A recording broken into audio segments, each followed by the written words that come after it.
So, Conor McGregor, hours ago, finally released his statement on the trial, on the verdicts. We're gonna go through that. And this video, because I'm gonna say this, I like the views that I'm getting from these videos, but I made this channel to cover MMA, to cover fighting. I'm a huge fight fan. I cover other topics that I'm interested in, right? But this is not good for Conor. It's not good for MMA. Not good for the UFC.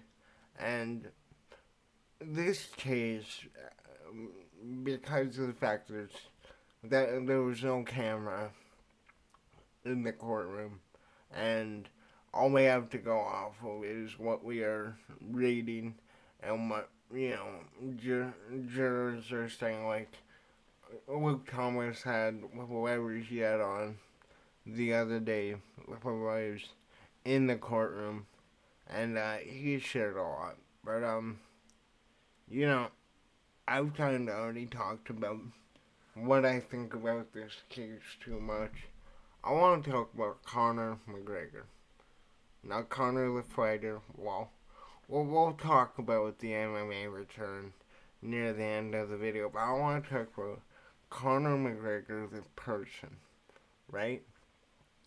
Beyond the fact that in the last 10 years he made himself one of the richest people in the world, one of the most famous people in the world, he has he went from welfare, well, Ireland's equivalent to welfare, whatever it's called, to being a billionaire. If he's not a billionaire now, he will be with all his businesses. Um, Obviously, he's taking a major hit financially. We did the video where Hitman took him out of their video game, but you know, Conor McGregor's rise in the sport was special, and this is gonna sound kind of crazy. I stopped watching during the Conor Ronda Rousey era. I was a big Brock Lesnar fan, so the moment Brock Lesnar went back to the WWE, I started watching WWE. Um, but when I came back to the sport, which was around 2016, 2017, which was around where Connor was still at his peak. Like, I watched the Khabib fight live, uh, you know. But, as much as I've never really been a massive Connor fan, in fact, I've rooted against him more than I've rooted for him in my life. As a fight fan, obviously. But to go from welfare to multi-millions is impressive. And beyond us wanting to see him fight in the cage, this is. Oh, God damn, I got something on my lip. There we go. Um, this is about Connor as a person. This is about Connor's family. D. Devlin, right? We all know D. Devlin has been there the entire time. Through thick and thin, she was there when he was on welfare. She's there now after this trial. Um, but Connor, Connor's young, right? Like, he's late 30s. As a man, though, you don't know what you're doing until your 30s. It's the truth about life. But, like, this guy he could have been one of the greatest MMA stars. He could be richer than he is right now, which is crazy to think of. But he fucked around his his entire career. Not his entire career. But he definitely fucked around in his prime. You know, it's like when you get accused of this stuff, whether you did it or not, it damages you permanently. It's one of the scary facts as a man. Again, though, he said in his tweet he could have prevented the entire thing, which is exactly the point, right? You know, Conor. I'm not saying Conor could have known right off the get go, but you spend all this time partying. You guys remember when they did Roadhouse and the interview with Conor McGregor and Jake Gyllenhaal came out? By the way, magnificent movie. Conor McGregor, if he wants to go into acting, if he can after this, he's a phenomenal actor. But like when you watch that interview, man, you could see he's coked up. He didn't sleep for days. He was on so many other things. He couldn't sit still. His voice was raspy. He was blinking consistently. Like, I remember watching so many people Jesse on fire. I think Guru talked about it a bit. Luke Thomas even brought it up on here. It's like everybody, when that interview came out, commented on Conor looked weeks. Like, you know, if you've been around people who have partied a lot, you know the signs, right?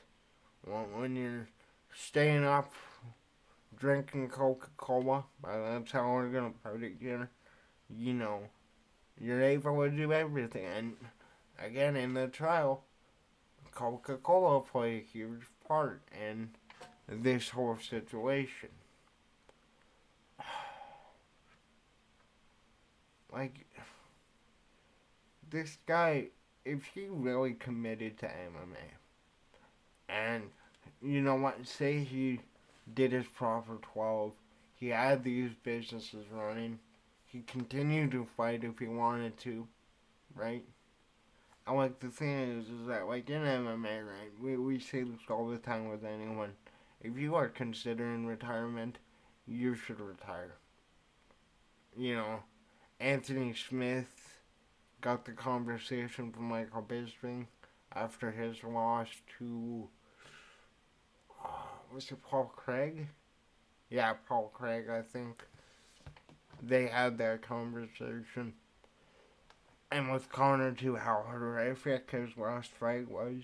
The fact that he was nice to Dustin Poirier in the second fight. He came back. Dustin Poirier knocked him out. Dustin Poirier being the guy that Conor's entire stardom started with. Conor Mania, Mystic Mac, that started with Poirier.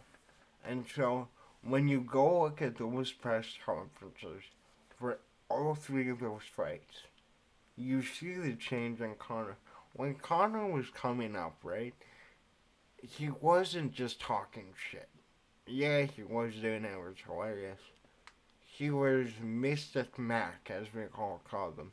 He was saying these wild things and then doing it. It's exactly how Ilya Tuporia is right now.